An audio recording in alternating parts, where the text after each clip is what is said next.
명령 우리 모두 가겠어요. 온 땅의 모든 사람들에게 예수님의 사랑을 전하겠어요. 우리 모두 주의 명령을 따라 온 땅의 모든 사람들에게 예수님의 사랑을 전하겠어요. 아멘. 사도신경으로 우리들의 신앙을 고백드리겠습니다. 나는 전능하신 아버지 하나님 천지의 창조주를 믿습니다. 나는 그의 유일하신 아들 우리 주 예수 그리스도를 믿습니다. 그는 성령으로 잉태되어 동정녀 마리아에게 나시고 본디오 빌라도에게 고난을 받아 십자가에 못 박혀 죽으시고 장사된 지 사흘 만에 죽은 자 가운데서 다시 살아나셨으며 하늘에 오르시어 전능하신 아버지 하나님 우편에 앉아 계시다가 거기로부터 살아있는 자와 죽은 자를 심판하러 오십니다. 나는 성령을 믿으며 거룩한 공교회와 성도의 교제와 죄를 용서받는 것과 몸의 부활과 영생을 믿습니다. 아멘. 오늘 말씀은 사무엘상 10장 1절 한 절만 같이 읽겠습니다. 이에 사무엘이 기름병을 가져다가 사울의 머리에 붓고 입맞추며 이르되 여호와께서 내게 기름을 부으사 그의 기업의 지도자로 삼지 아니하셨느냐. 아멘. 우리 친구들은 혹시 내가 어디다 잃어버렸는지를 모르겠어. 그랬는데 그 물건을 찾으려고 막 이렇게 돌아다녀 본 적 있어요? 돌아다녀서 그래도 내 기억에 남는 것을 더듬으면서 찾을 수는 있잖아요. 그런데 오늘 아버지가 잃어버린 암나기를 찾으러 돌아다니던 사람이 있었어요. 무슨 연유인지는 모르지만 아버지가 암나기를 잃어버리고 사울에게 말합니다. 암나기를 내가 잃어버렸는데 사원 한 명을 데리고 가서 찾아가지고 와라.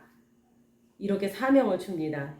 사울과 그 사원은 사는 지역을 벗어나서 모르는 남의 동네까지 가서 찾았어요. 너무나 멀리 갔기 때문에 먹을 것도 다 떨어졌어. 이제 너무나 이제 그 오랜 시간이 흘렀기 때문에 그 사원이 너무 이제 우리가 안 돌아가면 집안에서 걱정할 것 같으니까 우리 그만 찾고 돌아갑시다. 이렇게 얘기를 하니까 사울이 어떻게 했느냐? 포기했을까요? 아니요. 포기를 안 했지. 포기를 안 하고 좋은 수가 있다.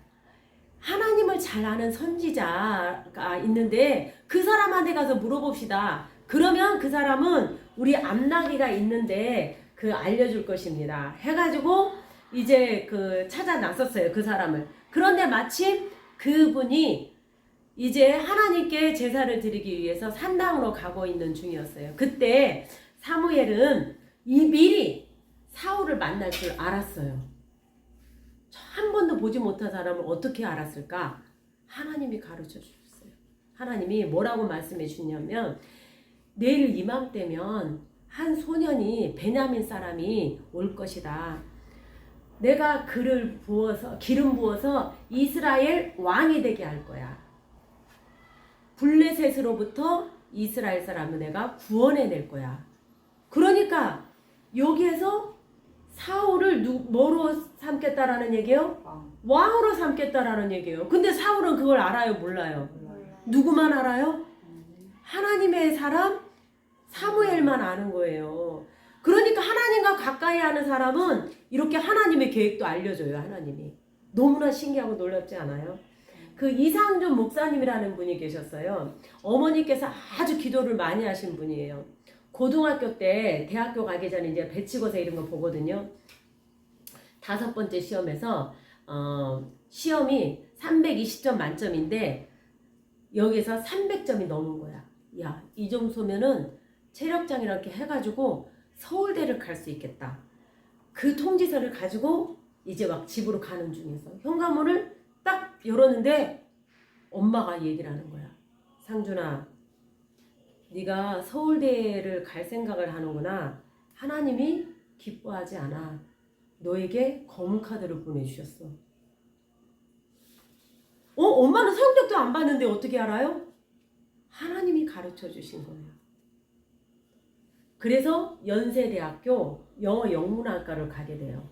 그런데 영어 영문학과를 가는데 그 점수가 392점에서 397점 사이에 가는 거야. 그런데 교회를 갔는데 집사님들이 궁금하잖아. 연세대학교를 들어갔으니까. 상준아, 너 점수 몇 점으로 들어갔어? 그런데 그 당시에는 그 점수를 자기만 알고 있었어. 아직 엄마한테는 모르고. 그래서 297점 맞았어요. 이렇게 얘기한 거야. 그런데 앞에서 이제 그때 송구영신 예배를 드리기 위해서 엄마가 미리 예배를 드리러 같이 왔었어요. 근데 엄마가 딱 앞자리에 앉았다가 나한테 탁 걸어오더니 상준아, 너는 292점 맞았잖아. 왜 5점을 속였니? 하나님은 거짓말하는 것을 싫어하신다. 완전 소름이 쫙. 아니 그 점수는 나만 아는데 어떻게 그걸 알고 하나님이 그걸 알려주셨다라는 이야기예요. 기도하는 어머니에게. 지혜도 하나님이 주신 거니까 절대 사람을 속여서는 안 된다. 누가 알고 계셔요? 하나님이 알고 계신다라는 얘기예요. 그래서 하나님께서 주신 선물을 내 것이냐? 착각하지 않고 겸손해야 되겠다. 그래서 어머니가 돌아가셨는데도 지금도 항상 그것을 마음에 두고 있대요. 지금도 하나님과 늘 가까이 하는 사람은 하나님이 그런 계획을 가르쳐 주셔요. 자, 사울은 찾을 길 없는 암나귀를 찾기 위해서 온갖 힘을 다했어요. 우리는 아빠가 잃어버리고 만약에 나한테 심부름을 시켰으면 아빠가 잃어버리고 왜 나보러 찾으라고 그래요 하면서 펄쩍펄쩍 뛸 수도 있어요. 그쵸? 그런데 이 사울은 불평 한마디 하지 않고 찾아 나섰어요. 그랬더니 사울에게 어떤 복이 임했어요? 이스라엘 나라를 다스리는 왕의 축복을 받은 거예요. 사람이 볼 때는 저런 사람이 무슨 나라를 구하는 왕이 돼.